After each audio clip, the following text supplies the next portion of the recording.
Hey, true crime foodies, welcome to Recipe for Murder.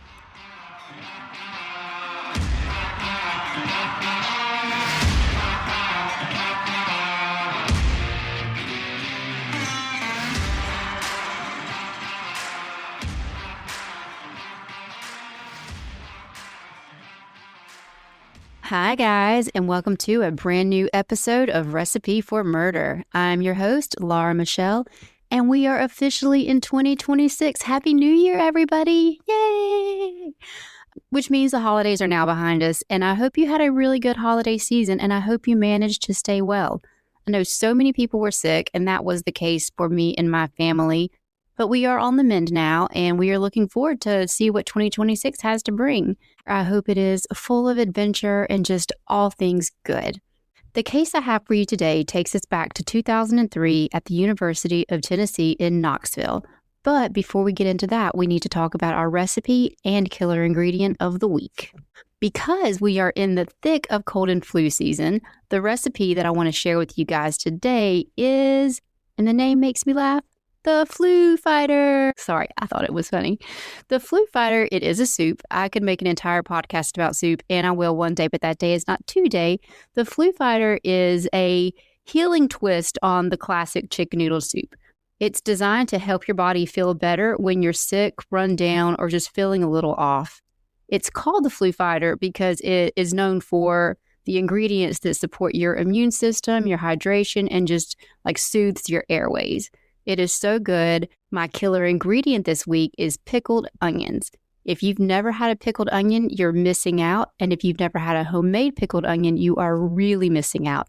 They elevate so much food. We put them on, I don't want to say everything, but we put them on so much. We put them on sandwiches. We put them on salads, on eggs, on tacos, on breakfast sandwiches.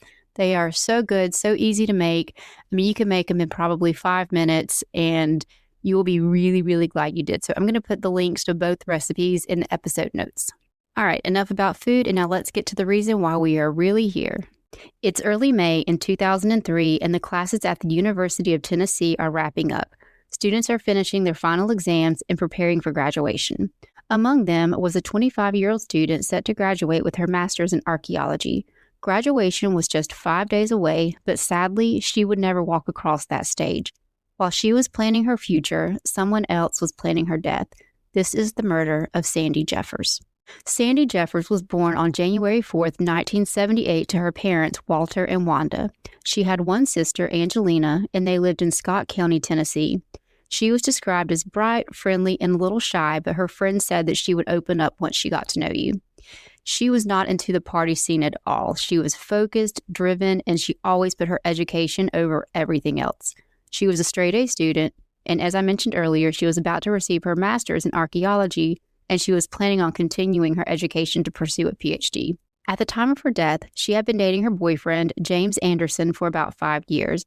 There's not much information about their relationship or how they met, but by all accounts, everybody said they seemed to have a good relationship, and her friends liked him. The days leading up to Sandy's death were really stressful for her. Once again, graduation was just a few days away, and she was studying for her final exam, so she spent most of her time in the library trying to prepare, and when she wasn't doing that, she worked part-time as a bank teller. So her schedule was full. She had a really heavy workload between work and school. She lived alone at the Big Oak apartment complex, which is off campus in Maryville. Maryville is known to be a quiet college town, and she felt safe there. But in the weeks leading up to her murder, weird things started happening. The first thing she noticed was the latch on her window was broken, and she didn't think too much of it and just called her landlord to report it to have it fixed. But then she noticed that things of hers were going missing, and they were small things like jewelry or a DVD. She thought that maybe her mail looked like it was out of place, but I'm assuming that she probably didn't think too much of it because when she's so stressed and she's so busy, so she's probably thinking, okay, it's weird, it's frustrating, but they'll pop up like it's fine. On May 6th, what seemed like a normal day, she went home to her apartment. She was actually talking to her best friend on the phone when she walked in, and they were just chatting about graduation, their future plans, just normal best friend stuff. But while she was on the phone, she heard a sound in her apartment, and that scared her. So she told her friend that she needed to go, she needed to check her apartment, and got off the phone with her. Sandy carefully looked around the apartment, but fortunately, she didn't find anything. After checking her apartment, she just went on with her normal nightly routine. But soon, something would happen that would cause a lot of confusion and panic. Sandy walked over to her stack of mail and began going through it, and she saw that she had a bank statement. She opened it up and found an overdraft letter with a check that had bounced. The problem was Sandy didn't write that check. That check was forged. So Sandy immediately ran to her checkbook and began to flip through and saw that several blank checks had been ripped out. The only person that was regularly at her apartment, other than her, of course, was her boyfriend, James. So she called James to tell him what happened and asked if he had any idea who could have gotten access to her checks. And he said that he didn't know, but thought that maybe it was someone from her school, thinking that maybe she had it in her backpack and somebody got her checkbook when she wasn't looking. She thought that was highly unlikely, but it was a possibility. So she kind of like, okay, maybe it's that. She didn't typically carry her checkbook around, but that is logically the only thing that made sense to her and her boyfriend. Her boyfriend did tell her she should probably call the police, and she did. She called them that night. The police officer came out that same evening and reviewed the letter, the bounced check, and the checkbook. He took her statement down and told her that he would file the report once he got back to the station. For her safety, he asked if he could look around her apartment before he left, and she said yes. While looking around, he noticed that broken window latch, and she said that she's already contacted her landlord and that it's going to be fixed soon. He told her then just to keep your apartment locked and keep an eye out for anybody that doesn't seem familiar. Like keep an eye out for anybody who you don't normally see at your apartment. And I think it's probably at this point that it's starting to occur to her that somebody might be coming into her apartment when she's not there. I think that she's, connecting all the dots to the missing items, the mail that looked like it was out of place, and the broken window latch. And I'm assuming if that's the case, this is when the panic was starting to set in. Fortunately, the night continued with no other incidents, and she went to bed expecting to wake up one day closer to graduation. In the very early hours of the next morning, approximately 12:30 a.m., a neighbor was still awake and heard what she thought could be a woman screaming, but she wasn't sure. The sound was muffled and continued a bit longer. The neighbor eventually turned off her TV to see if she could hear what was happening, but by the time she did that, it was nothing. It was just silence. It did, however, concern her enough for her to step outside to see if she could just, see if there was something going on. And she stepped outside just in time to see a man getting in his car and pulling away. To her, this was just really weird. It's not a car that she had ever seen before, and taking into account what she heard, she just felt like something was not right, so she called 911. When the police arrived, she told them what happened and was able to give them a detailed description of the car, but not the license plate or the driver. She said it was a red Dodge Shadow and gave a few specific details that made the car unique. I believe it was a little bit of damage on the passenger side front door. Immediately, a BOLO was issued for the car, but the police weren't really even sure what they were looking for or if a crime had even happened, but that would change very soon.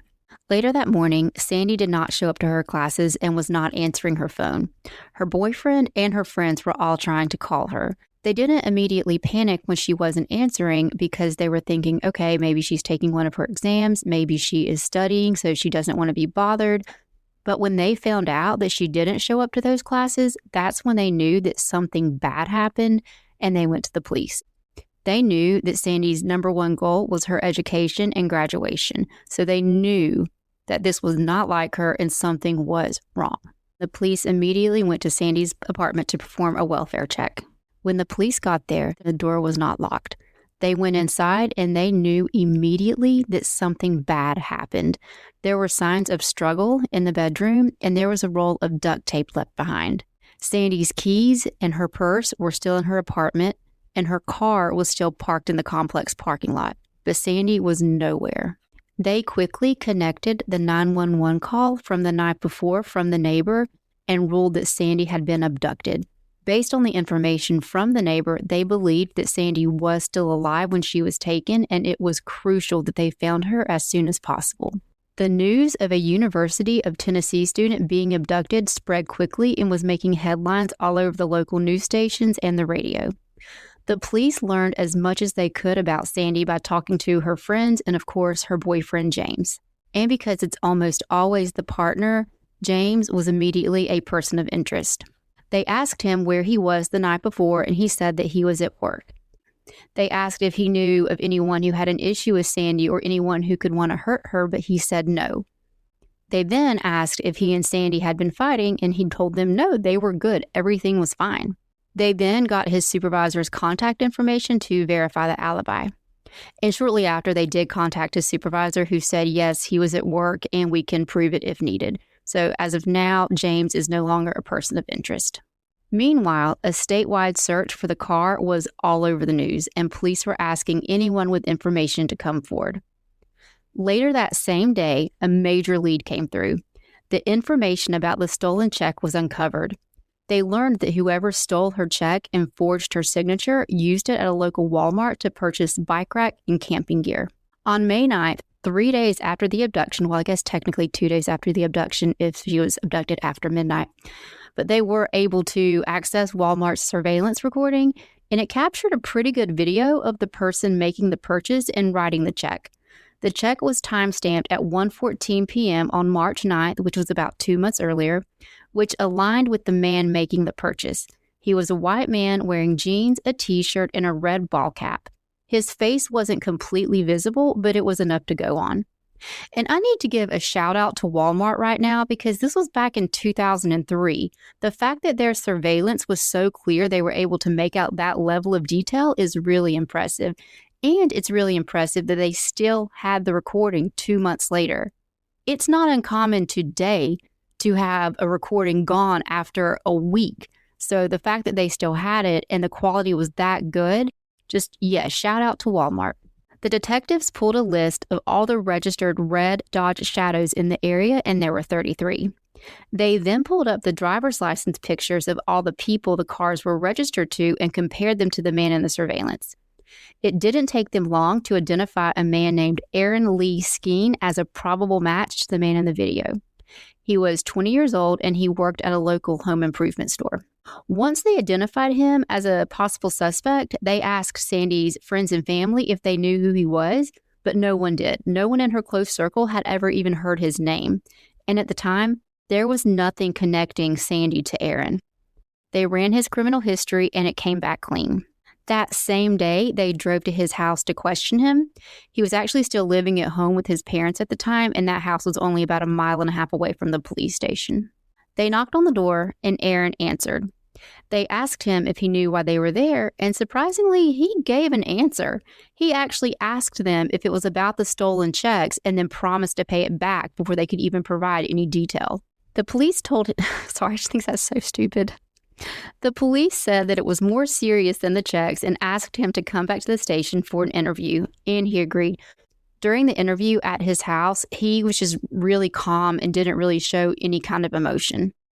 Once they got him back to the station, they took him to the interrogation room, and it took very little to get him to open up.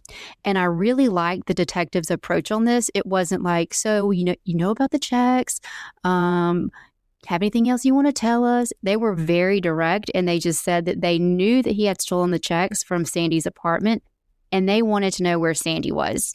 And he didn't even deny it or try and get out of it. He just went on to explain that she wanted him there. He said that he walked by her window and saw that it was open one day, and he was curious to know what was inside, and so he went in. He then admitted to breaking into her apartment at least 3 more times. He said following that initial time of breaking in, he believed that every time her window was open, that was an invite for him to come into her apartment. It's believed that he's the one that broke the window latch, but we don't know that for sure, and he never admitted that. He admitted to taking the checks and the other things we mentioned earlier, such as the jewelry, the DVD, playing with the mail, and he also admitted to taking a pair of her underwear because of course he did. He said that the night of the abduction that he just had to see her. He snuck in while she was asleep and just stood over her and watched her while she slept. He said he stood there until she woke up, and that's when he attacked her. He admitted to binding her with duct tape and kidnapping her. And the detective asked him why. Like, why did you do this? And his reply was basically that he just had to have her. They asked, is she still alive? And he said, the last time I saw her, she was alive. And this was huge for the investigators. It gave them the hope that they needed to find her and bring her back home. They asked where she was, and he said that the last time he saw her was on the Foothills Parkway. They drove Aaron to the location where he said they were. Aaron started walking them into the forest to an overlook. He told them that when he drove Sandy there, they both got out of the car and started walking into the forest. But he remembered that he left his door open, so he turned around to go close it. And by the time he turned around, Sandy was running into the woods, and he just thought, okay, well, she's gone. I'm not going to chase her. Whatever happens, happens. They asked Aaron to help them look for her, and he agreed. He's not acting as calm and as willing to help as he initially was. The investigators could tell that he was kind of starting to look uncomfortable. They once again asked him where Sandy was, and he just pointed into the direction that he saw her running, which led to an overlook. The detective walked in the direction that Aaron was pointing, which led to a cliff. Once she got there, she slowly and carefully looked over, and there she found her. Sandy's lifeless and broken body was laying at the bottom. Sandy fell 63 feet to her death. Aaron was immediately arrested and charged with Sandy's murder. Still, they had no idea why he attacked her. During the investigation, as they prepared to take this case to trial, what they uncovered was much darker than anyone suspected. Aaron was obsessed with Sandy. He had actually been stalking her for a while leading up to her murder. They met through her job as a bank teller. He first met her by going into the bank to get his cash checked. To her, this was just a routine transaction, but to him, this was the beginning of an obsession that would ultimately lead to her death.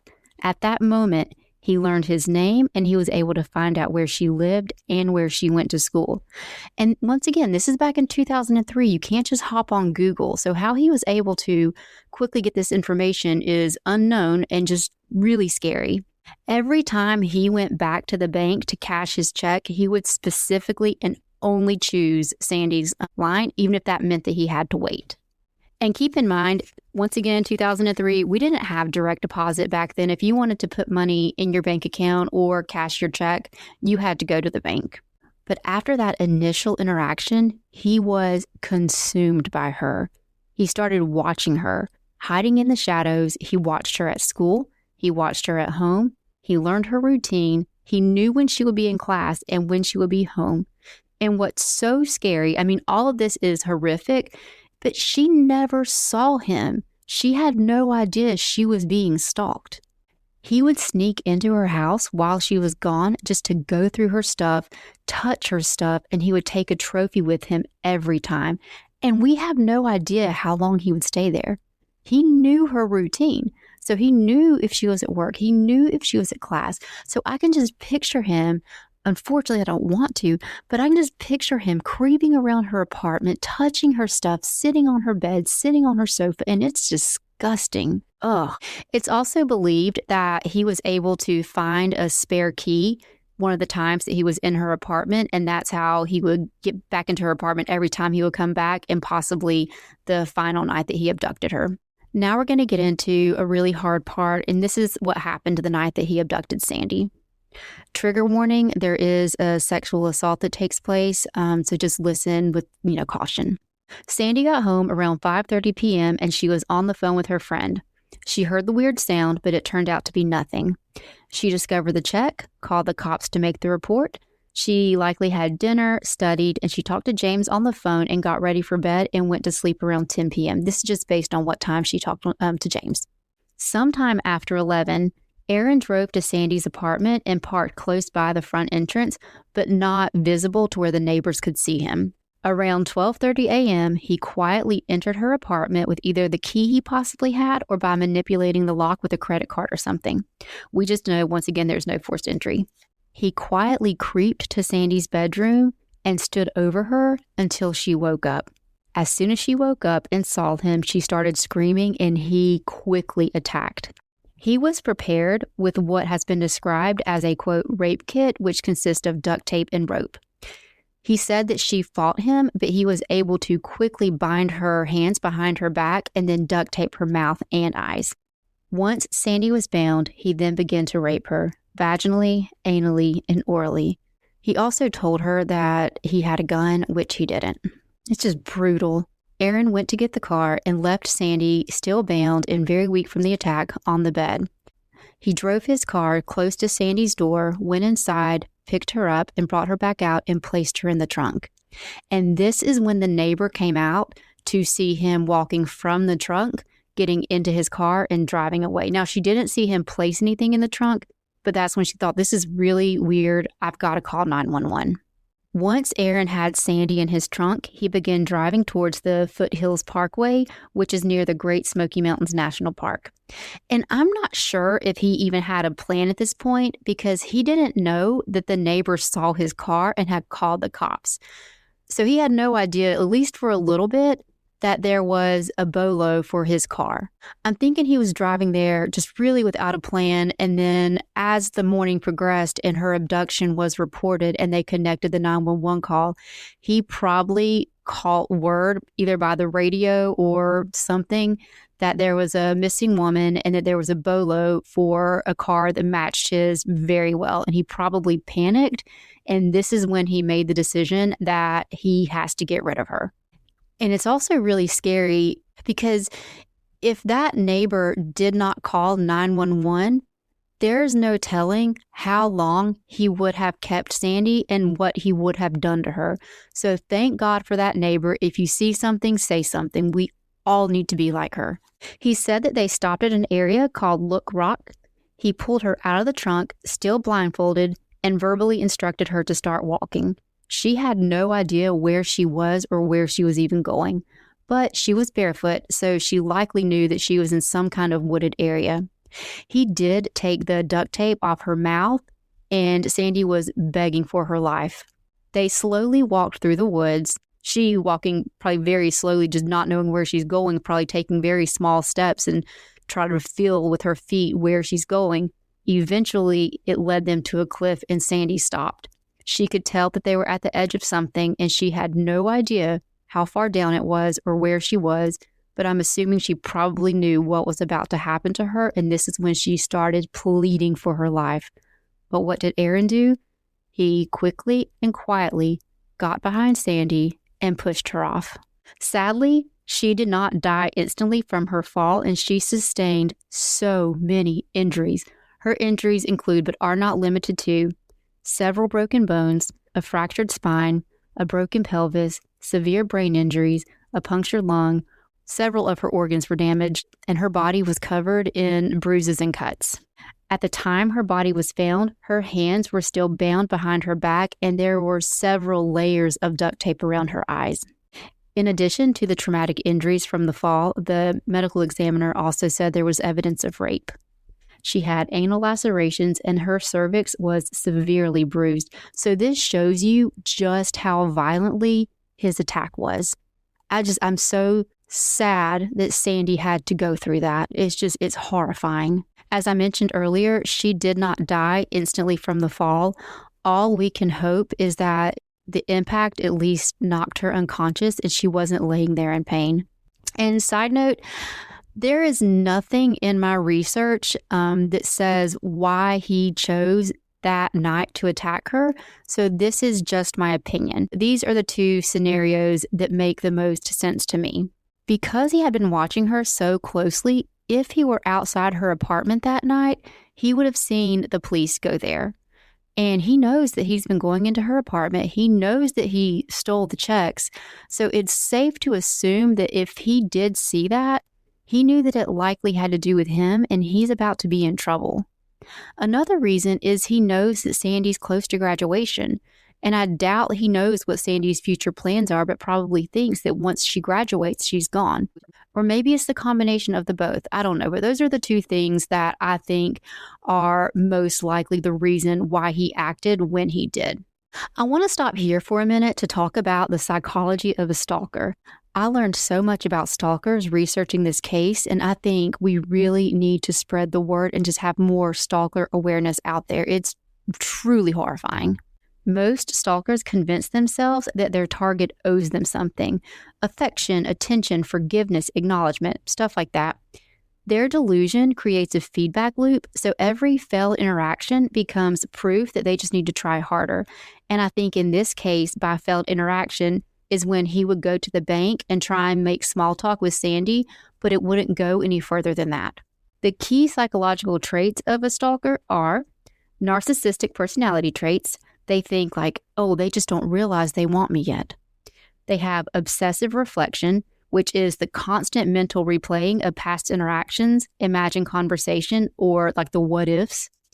They have the fantasy world, so they're living in this imagined world where the victim is part of their life, and they absolutely cannot tolerate rejection. They have cognitive distortion, which is when they misinterpret neutral or fearful reactions as signs of a secret affection or like they're playing hard to get. And there are different types of stalkers, which is another thing that I didn't know. Forensic psychologist Paul Mullen and Michelle Pathé, I'm not sure if that's how you say it, they classified stalkers into 5 main types, which are still used by FBI forensic profilers today. The first one is called the rejected stalker. It is usually an ex-partner. They are motivated by a combination of revenge and or reconciliation. So they either want their victim back or they want their victim to suffer. They are most likely to turn violent at some point, and they oscillate between I love you and I want to ruin your life. Number 2 is the intimacy seeker. They are convinced that their victim loves them, often without ever having even met. And this is really common in celebrity and public figure stalking cases. They will see this person give an interview or a speech, and that person can do something very simple like wink at the camera or smile or any kind of gesture, and their stalker thinks that that's for them. And this is often driven by a delusional disorder. Number 3, and I do think this one's a little sad, and I wish they would change the name, but it's called the incompetent suitor. They are usually socially awkward or mentally ill, and they believe that persistence will create romance or friendship, whatever the relationship is they're trying to gain. They're often rejected early, but they continue contact attempts. Fortunately, these stalkers rarely escalate to serious violence. Number 4 is the resentful stalker. They are motivated by anger or humiliation, often feeling that they have been wronged. They seek to punish or intimidate their victim. They will often make threats, vandalize their property, or contact employers or friends, and they feed on the victim's fear. Number 5, and this is the most dangerous type, is called the predatory stalker. Their victim is their prey. It's usually sexual in nature. They learn everything they can about their target. They follow them, they learn their routines, they insert themselves into the lives of their prey without them ever even knowing. They derive gratification from surveillance and planning. They are methodical and generally not impulsive. Their stalking is to prepare for a sexual assault, abduction, or murder. This type is common among serial rapists or killers. I mentioned earlier about the loop of intrusion, which is how stalkers think. Number 1 is the trigger. Humiliation, rejection, envy, infatuation, just a feeling of some type. Number 2 is their intrusive thought, and they can't stop thinking about the victim. Number 3 is rationalization, where I just need closure. They owe me money. I just need to see them. I need to explain myself. So they're convincing themselves that there's really a reason for them to contact their victim, even if it's not. They will find a reason to do that. Number 4 is the behavioral escalation, and now they're acting on their rationalization. So they will drive by, they'll show up at their work, or they'll leave notes, just find some way to make contact. And number 5 is the reinforcement. So this is when they sit back and like, okay, then I achieved what I needed to do. And it calms them down a little bit, but it just, it just fuels that cycle. And this loop continues over and over and over until they escalate to meet their end goal, whatever that is for them. Also, stalking is a precursor to violence. Studies show that 80% of intimate partner homicide often involves stalking first. Some of the warning signs include following or showing up uninvited, especially near work or home, leaving gifts or notes that reference personal knowledge, repeated coincidental appearances, and damaging property or testing boundaries, like breaking a window or taking something, just something that lets their victim know that they were there. I think it's clear that Aaron falls into the predatory stalker profile. But before we move forward, I want to talk about the coincidental appearances really quick. What is it? It's the rule of three. So if you've got the incident, so you run into somebody and it's just an event. If the event happened, it's whatever, it's random. Number two, it's a coincidence. Number three, it's no longer a coincidence, it's a pattern, and a pattern is a problem. So if you've got somebody in your life right now that you keep running into, this doesn't count. If you go to the gym at the same time every day, you're going to see the same people. I'm talking about these random places you go. If you're going to the grocery store one day and then the next day you go to, I don't know, the coffee shop. And if you keep running into the same person, you might want to take a step back and really think about what's going on here. It might not be an accident. Okay, moving on. So who is Aaron? There is very little information about him that's public, but by all accounts, he seemed like a normal person. He was only 20 when this happened, which is so freaking young. He had a decent job and his coworkers liked him. He had friends. His family said he was fine. He had no criminal record or documented history of psychiatric hospitalization or any time in like a juvenile unit. He just seemed like a normal young person, but clearly he was not. Aaron was arrested and charged on May 10th, just 4 days after Sandy disappeared. He led authorities to her body, and in his confession, he said the reason he pushed her over the edge of the cliff was to hide the fact that he raped her. How fucking stupid can you be? They're still going to know. And plus, there was the DNA. The DNA connected Aaron to Sandy's murder. To avoid the death penalty, Aaron entered a plea. He was indicted on 25 counts, including first-degree murder, breaking and entering, and sexual assault. Blount County Judge Kelly Thomas accepted the plea and sentenced Aaron to life in prison without parole, plus 124 years. Goodbye, Aaron. He's now living at the Tennessee Department of Corrections and will be for the rest of his life. After Sandy was abducted and murdered, her family and community were shattered. She was loved by so many people, and she had such a bright future ahead of her. To those who knew her, described her as a woman who lived gently and with purpose. She was a daughter. She was a sister. She was a girlfriend. She was a friend. She was a cousin. She had so much she was going to accomplish in this life. And it's so shitty that Aaron felt that he could take that from her. Her murder forced the community to face a very unsettling truth, which was this can happen to anyone. Coverage of her case provoked discussions in Tennessee about the stalking laws, workplace safety, and women's self-protection, especially for those living alone. While no official law bears her name, local law enforcement training materials in Blount County began referencing Sandy's case as a teaching example of stalking escalation. Her death became the catalyst for stalker awareness.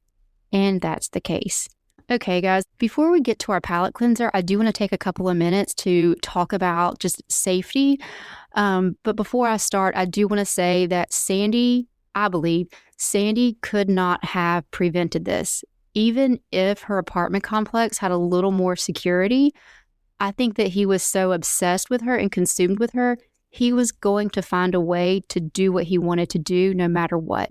So everything that I'm about to say, I just want you to know this is not saying that Sandy didn't protect herself enough. She was a vulnerable young woman, and he did this to her. This is for everybody living in an apartment right now.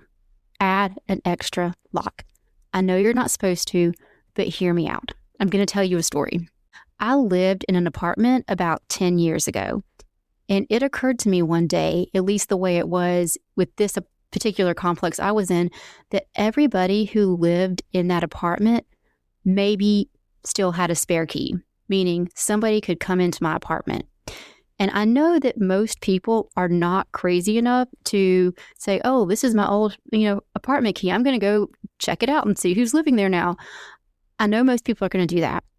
But even if most people aren't going to do that, somebody still has access to your apartment. Even if it's the maintenance person or just somebody who has access to the master key, somebody can get in there. So here's my story. And it's going to sound really, really weird, but this is a true story. It's about maybe somebody being in my apartment. If it wasn't a person, it was a ghost. And I really don't want a ghost in my apartment, but I'd rather have a ghost than a person. So anyway, just getting to my story. I lived there with my 2 young kids. And we got home one night, and I promise you I'm not making this up, every picture in the apartment was either sideways or upside down. And at first, I thought, okay, maybe my kids did that earlier and I just didn't notice until now. So I said something to them, and they both like, no, we didn't do that. And I wanted it to be them that did it. So I'm trying to be like, yeah, you did. Ha, it's funny. Like, just admit it. You did it. And they were like, no. And then I could tell my youngest daughter started getting really scared. Like, I could tell that, she realized that something was wrong, and I was scared. So then I just played it off like, oh, no, it's not a big deal. I'm sure, whatever. It got knocked over. So we just put it back up wrong. And then it hit me. Somebody came into my apartment while we were gone and fucked with my pictures. And it scared me so much that I didn't stay there that night. And the next day, I had one of those little chain locks installed, which is not going to do any good when I'm gone, but it will help me when I'm there. My mindset is, if we're in the apartment and somebody tries to get in, that little extra lock will maybe give me just enough time to get to safety, run down the fire escape, or maybe that little extra level of protection would prevent them from trying anymore. I don't know. And now that I'm looking back, I'm like, why didn't I just ask my complex to change the lock? I don't know. I'm a lot smarter now, hopefully. The other thing I want to talk about is social media. Back in 2003, they didn't have social media, and it was still possible to stalk to the level that Aaron stalked Sandy. So think about how easy it is for people now to stalk you using your social media. I want you to be able to post your pictures and show everybody all the fun and wonderful things that you're doing. Just think about the timing of your post. If you are out and about having a great time and you want to post those pictures, great. But wait till you're at the safety of your home, or at least don't post your picture while you're still at that location. So just please don't ever let anybody know where you are, and make it easy for them to find you. The other thing is vacation. If you want to post pictures of your vacation, great, wonderful. We want to see them. But once again, wait until you're home. When you're posting pictures that you're not at your house, that's also telling people that your house is empty.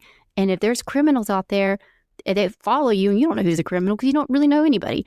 But if they see you're gone, that's going to give them the opportunity to potentially break into your house. So I just want people to be really, really careful with their social media and when they post their stuff. Okay, just want to get that out there. Now it is time for our palate cleanser. The palate cleanser we have tonight, I was recently asked, what are my 3 pizza toppings? First question, why do I only get 3? But it's 3, that's what I got. So I thought about it for, 2 seconds. I'm like, sausage, mushroom, banana peppers. That is my perfect combination. So now I'm curious for you guys, what is your perfect pizza topping combination? And you only get to choose 3, just this time, just a little experiment. All right, I think that's enough for tonight, guys. Thank you so much for hanging out with me, and I hope you stay safe out there and hungry for justice. Bye.